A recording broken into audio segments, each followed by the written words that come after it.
What's going on, everyone, and welcome to the NFL Sunday Roundup Show here on Betting Pros. I'm your host, Russell Brown.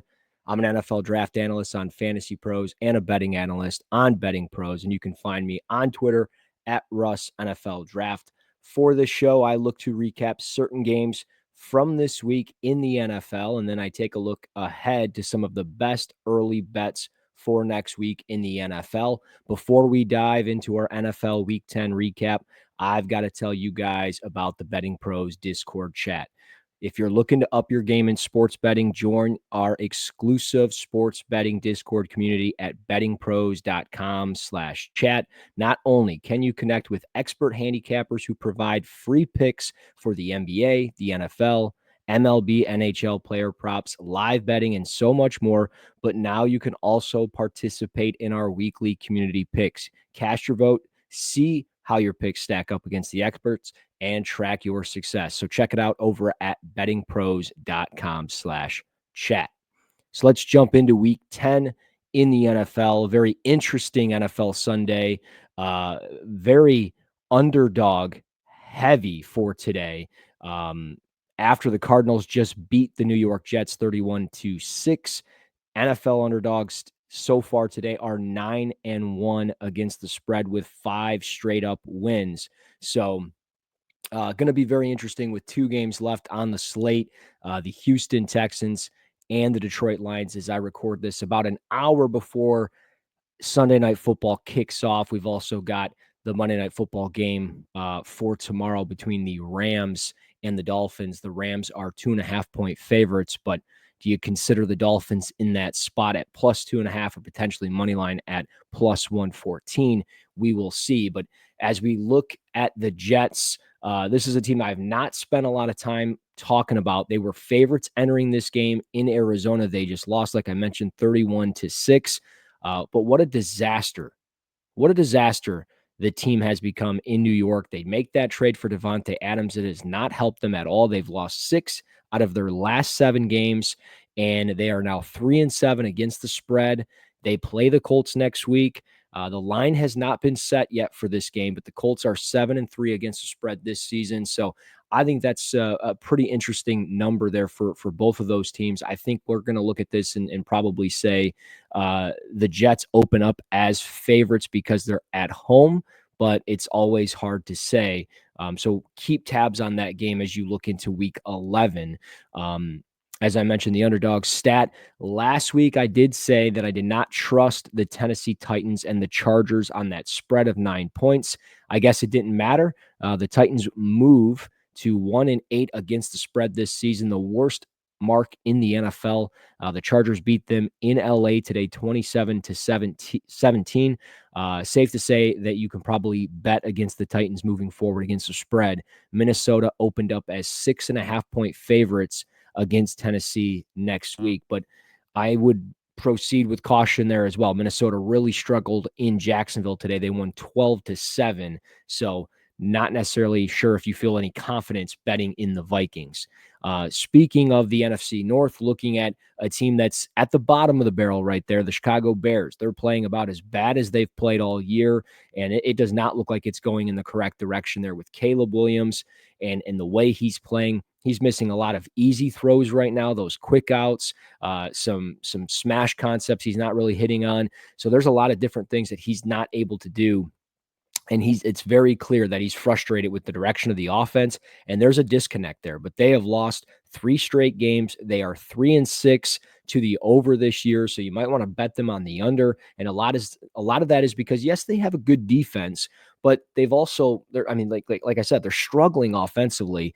They've only scored 27 total points in their last 3 games, and they do not have an easy schedule coming up. They've got Green Bay, they've got Minnesota twice. They've got to go to Detroit. They've also got another game with Detroit. They've also got to go to San Francisco. They got 3 straight road games there at Detroit, at San Francisco, and at Minnesota. So I would definitely fade the Bears as much as possible. And another team that you could probably start fading as well is the New York Giants. This team talked about them earlier in the year. I thought maybe they were turning the corner a little bit because of the way that the offense was playing early on with Malik Neighbors, but he got banged up, and Daniel Jones has just not looked right over the last couple of weeks. They've lost 5 straight. They enter their bye week. They might come out and fix this thing, but they've kind of talked about exploring quarterback options internally and trying to figure this thing out. So they've got some winnable games coming up, but they're 3-7 against the spread. So be careful when you're betting them. If there's a big number and they're favored, you might want to fade them just simply because of how they're playing offensively. It is worth noting in that Giants and Panthers game that Miles Sanders got carted off with a foot and ankle injury. No further reports yet on whether he's going to be out long-term or not, but Chuba Hubbard did have a career day for the Panthers with 153 yards rushing as the Panthers get their 3rd win of the season. So let's look into Week 11, our Week 11 look ahead. We got some bye weeks to plan for. The Cardinals, the Buccaneers, the Giants, and the Panthers are all on bye week, so all NFC teams. Thought that was pretty interesting, but looking at Week 11 next week, Pittsburgh +3, -110 versus Baltimore. I really like this spot for the Steelers. I know the Ravens are playing well, but we've got to give credit to the Steelers. They're 7-2 straight up. They're 7-2 against the spread this season. They're 3-0 as underdogs, and they get to return home. I really like this spot for them. The total is set at 46.5. I think that's pretty intriguing. That the total would have hit today if you bet it with Pittsburgh and Washington.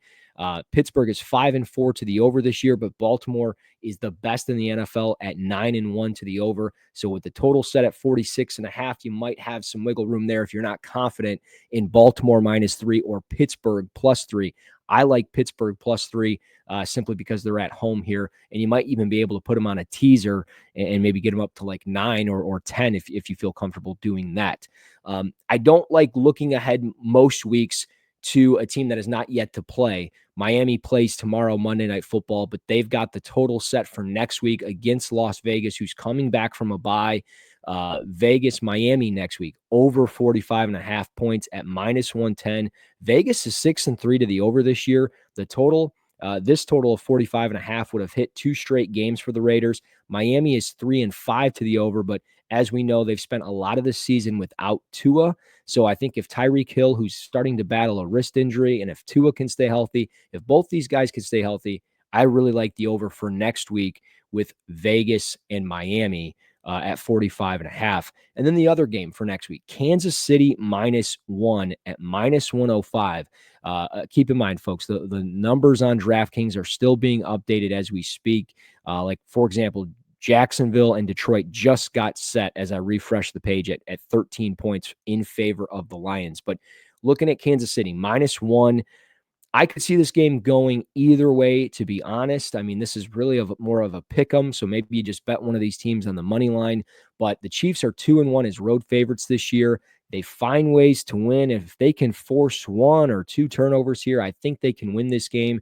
Josh Allen has gone 3 straight weeks with an interception. He has done a really good job this season not turning the football over, but he has struggled in recent weeks with turning the football over. Now, Buffalo did win today, but Kansas City, as we know, is just a different animal. These two teams are really going to beat down on each other in what I think will be a close game, but I'm leaning towards Kansas City just because of how hot they've been playing in the ways that they win football games. So if you go with Buffalo, obviously that makes a lot of sense. And then just looking at that game, the total is set at 46.5. I don't think I really want to touch the total because I could see this being a 17-14 type game. I could also seeing it be, something along the lines of 27-24. So I don't think I'm going to touch the total in that one. If anything, I'll probably pick one of the teams to win outright. So let's jump into Monday Night Football as we get ready for Sunday Night Football. But I want to prep Monday Night Football like we do every single week. Before we do, I've got to tell you guys about our same game parlay builder. If you're looking to build your own same game parlay, check out the BettingPros same game parlay builder. Combine multiple bets with single game, leveraging insights like correlated bet recommendations, EV ratings, cover probability, and more. Perfect your betting strategy by analyzing our overall correlation grades and projections, and stay ahead by following the latest same game parlays placed by fellow bettors. So you can start building winning parlays today at bettingpros.com/parlay or on the Betting Pros sports betting app. Let's jump into Monday Night Football using the Betting Pros same game parlay builder.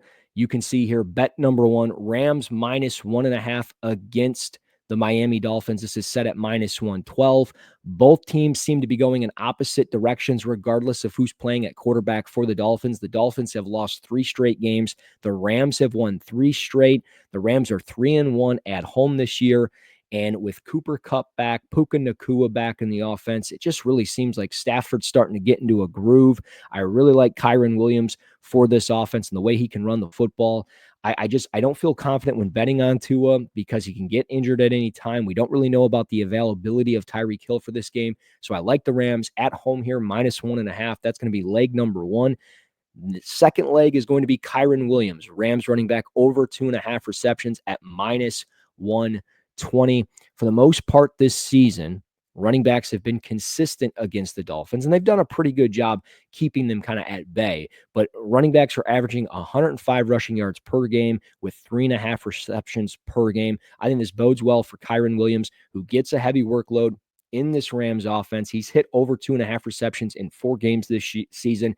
And with that heavy focus on Kupp and Nacua, I think Stafford could check this down to Kyren Williams quite a few times in this game. So I'm going to take him there. And then the third leg and the final leg, Jonnu Smith over 3.5 receptions at -120.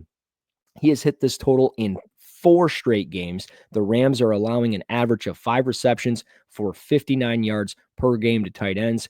Again, I mentioned Tyreek Hill, the wrist injury, what's going to happen there. I think there's going to be a focus on Jonnu Smith. We'll take him easily over 3.5 receptions. That's going to give us the same game parlay odds of +500. You can bet this on DraftKings right now, and you will definitely make some money here. $20 will get you $100 in return. So check that out for Monday Night Football. And of course, you can use this building the same game parlay builder that we have over at bettingpros.com/parlay. So that's Monday Night Football. That's the Week 11 look ahead. That's the Week 10 recap. All the fun stuff that we've got going on over here at Betting Pros. We will be back next week right here with the NFL Sunday Roundup Show. I'm Russ Brown. We will be back next week on bettingpros.com.